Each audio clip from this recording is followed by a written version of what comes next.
So sa kasalukuyan po ay patuloy pa rin nating binabantayan itong low pressure area na nasa loob ng ating Philippine Area of Responsibility, huling namataan sa layang 305 kilometers kanluran ng Coron, Palawan.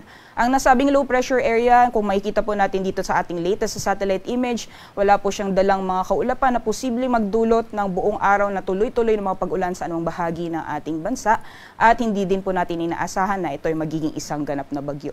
Samantalang easterlies naman po ay nakakaapekto sa ilang bahagi ng Luzon at kung makikita po natin dito sa ating latest sa satellite image, may mga kaulapan po tayong namamataan sa may silangang bahagi ng Quezon, pati na rin ng Bicol region. So mga areas na yan, posible po tayong makaranas ng maulan na panahon dulot na epekto ng easterlies. Sa nalalawing bahagi naman po ng ating bansa, wala po tayong namamataan na mga kakapal na kaulapan na posible pong magdulot ng buong araw na tuloy-tuloy na mga pag-ulan. So generally fair weather conditions po tayo.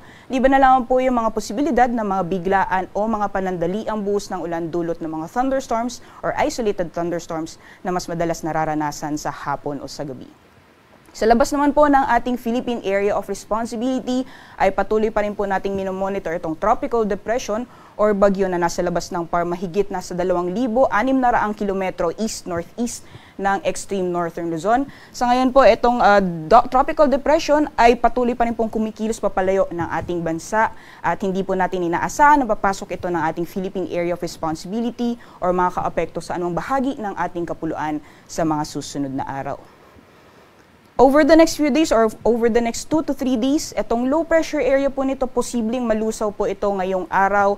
Samantalang unti-unti pong lalakas yung epekto ng northeasterly wind flow at makakaapekto sa ilang bahagi ng northern Luzon. Posible po ito magdulot ng mahihinang mga pag-ulan sa ilang bahagi ng northern Luzon area. Samantalang sa nalabing bahagi po ng ating bansa, mataas lamang po yung mga posibilidad na mga biglaan o mga panandaliang buhos ng ulan dulot ng mga localized thunderstorms. So magbaon lamang po tayo ng payong o kahit na anong pananggalang sa ulan. So magiging lagay naman po ng panahon ngayong araw gaya po ng nabanggit natin at ayon sa ating latest sa satellite image, posible pong makaranas ng maulan na panahon sa areas po ng Quezon at Bicol region dulot na epekto ng easterlies. Pagdating po ng tanghali hanggang sa hapon, mataas po yung posibilidad na magiging maulap ang papawirin sa areas po ng Calabarzon, dyan po sa mga karatig na probinsya, pati rin po dito sa Metro Manila. Mataas po yung posibilidad na mas magiging madalas yung mga thunderstorms, lalong-lalo na pagdating ng tanghali hanggang sa gabi. Sa nalalawing bahagi po ng Luzon, magiging maaliwalas o generally fair weather conditions po tayo for areas ng northern at central Luzon.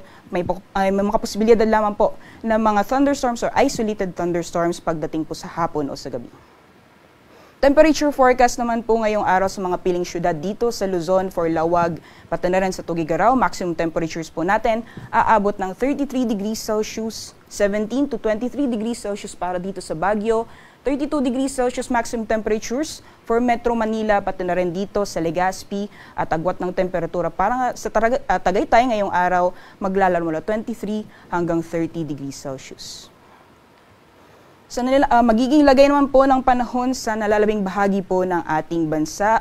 Generally, fair weather conditions pa rin po tayo. Magiging mainit ang panahon lalong-lalo na pagdating ng tanghali sa areas po ng Palawan, Visayas at Mindanao. May mga posibilidad lamang po ng mga localized thunderstorms pagdating naman sa hapon o sa gabi. Temperature forecast naman po natin, karamihan po ng mga syudad o mga piling syudad para sa Palawan, Visayas at Mindanao. Maximum temperatures po natin ay maglalaro mula 32 hanggang 33 degrees Celsius. Para sa kalagayan po ng ating karagatan, wala po tayong gale warning na nakataas sa anumang baybayin ng ating bansa. Malaya pong mga kapalaot ang ating mga kababayan, lalong-lalo na yung may mga maliit na sakyang pandagat.